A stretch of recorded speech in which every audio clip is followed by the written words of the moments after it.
The definition of greatness is to inspire the people next to you. I think that's what greatness is or should be. It's not something that lives and dies with one person. It's how can you inspire a person to then in turn inspire another person that then inspires another person. And that's how you create something that I think lasts forever. Yeah. And I think that's our challenge as people, is to figure out how our story can impact others and motivate them in a way to create their own greatness. There's a quote from one of my English teachers at Lower Merion named Mr. Fisk. He had a great quote that said, "Rest at the end, not in the middle." And that's something I always live by. You know, I'm not going to rest. I'm going to keep on pushing now. There are a lot of answers that I don't have, even questions that I don't have. But I'm just going to keep going. I'm just going to keep going, and I'll figure these things out as we go, right? And you just continue to build that way. So I try to live by that all the time. And what brings you the most joy right now? Being with my family. Really? That is, man, that is the most fun. It's just, you know, it's hanging out with them all summer, being able to like do things that I ordinarily couldn't do. Yeah. Because of training, because of season and stuff like that.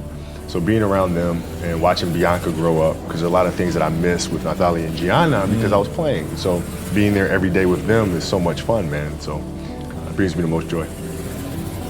What does love feel like?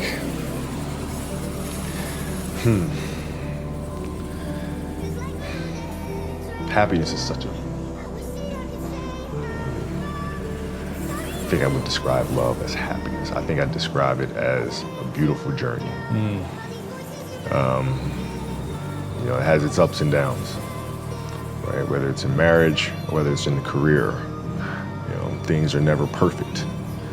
But through love, you continue to persevere, and you move through them. You move through them, and then through that storm, beautiful sun emerges. Right? And inevitably, another storm comes. And guess what? You ride that one out too.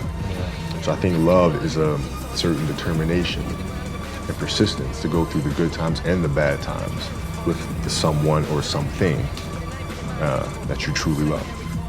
My parents were great. You know, growing up, they instilled in me the importance of imagination and curiosity. And understanding that, okay, if you want to accomplish something, I'm not just going to sit here and say, yes, you can do whatever you want.